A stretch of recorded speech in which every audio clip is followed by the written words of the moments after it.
Every gilded cage is built with walls of comfort. The only question is what you're paying for them.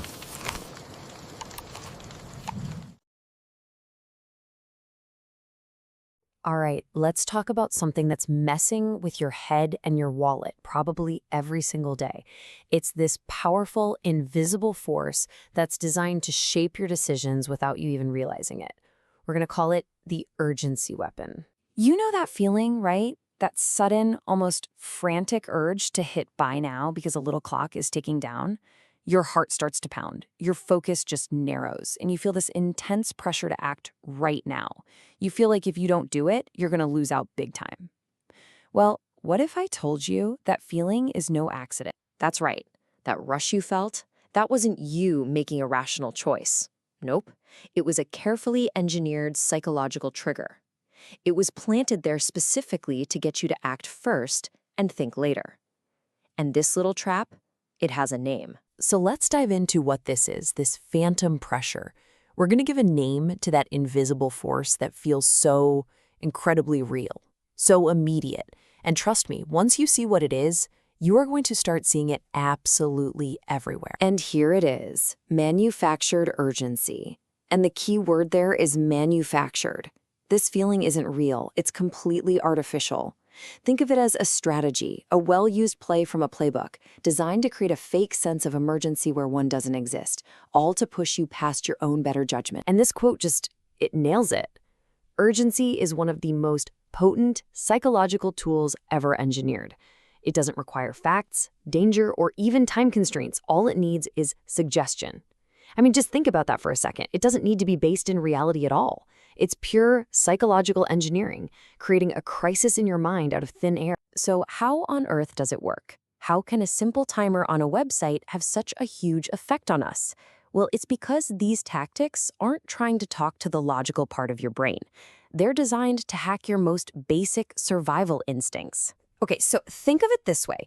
You kind of have two brains fighting for the driver's seat. There's your logical brain. It's slow, it's analytical, it likes to ask why and weigh all the pros and cons. But then there's your survival brain.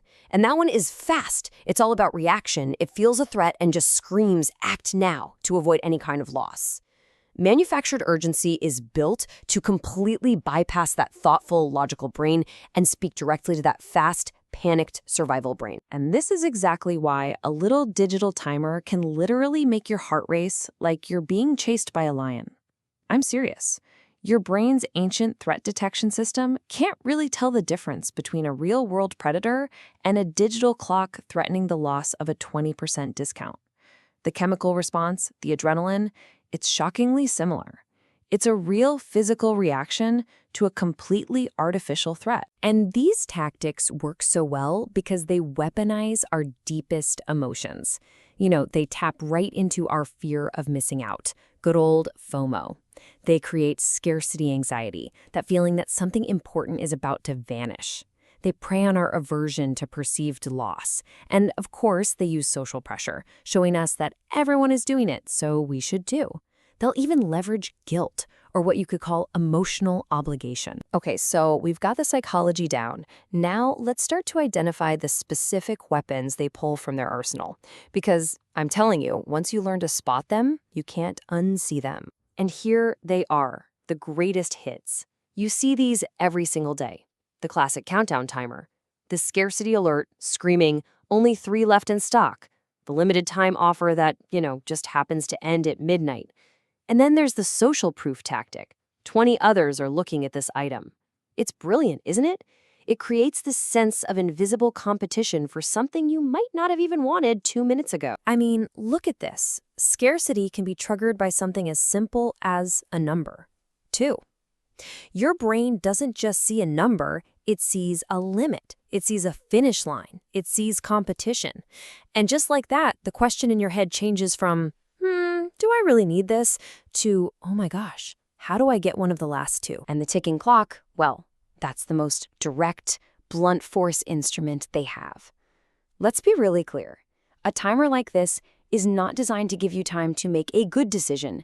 It's designed to prevent you from making any real decision at all. It's a tool of force and impulse to make you react on pure emotion instead of logic. But, And this is where it gets really important. This urgency mechanism isn't just about retail. Once you learn to recognize the pattern, you'll start to see it being used as a tool of influence and even control far, far beyond the online shopping cart. Just look at how this same tactic gets adapted. In retail, sale ends tonight, aims for an impulse buy. Simple.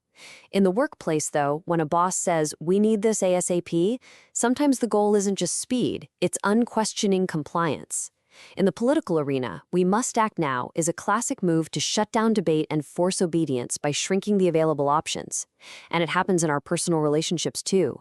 If you cared, you'd do it now. That's using urgency as emotional leverage to override your boundaries. And this is probably the most subtle and damaging form of all, when urgency is disguised as care. You know, that friend or partner who creates a crisis that only they can solve, or insists a decision has to be made immediately for your own good. It feels like they're helping, but this quote says it perfectly. Help becomes a leash when it's used to limit your choices. So, now that we can see the weapon, how do we defend against it? How do we reclaim our own minds from a tactic that's literally designed to bypass our defenses? Okay, let's talk about the countermeasures. The good news is, the strategy is simple. Not always easy, but simple. It's just 3 steps. First, and this is the most important one, just pause. When you feel that rush, that tightness in your chest, stop. Take a breath, step away from the screen. Second, identify the pressure. Ask yourself, is this urgency real, or is somebody manufacturing it for me? Look for the classic tactics we just talked about. And finally, step 3, question the source. Why do they need me to act right now? What's in it for them if I don't stop and think this through? And really, this is the ultimate takeaway. Just recognizing that the pressure is an illusion. A manufactured tool is what gives you your power back. The pressure is fake, but your choice to see through it, that's very, very real. So the next time you feel that rush, the next time you see that timer ticking away and you feel that little knot of panic in your stomach, just stop and ask yourself one simple question. Whose clock is really ticking here? Is it yours or is it theirs?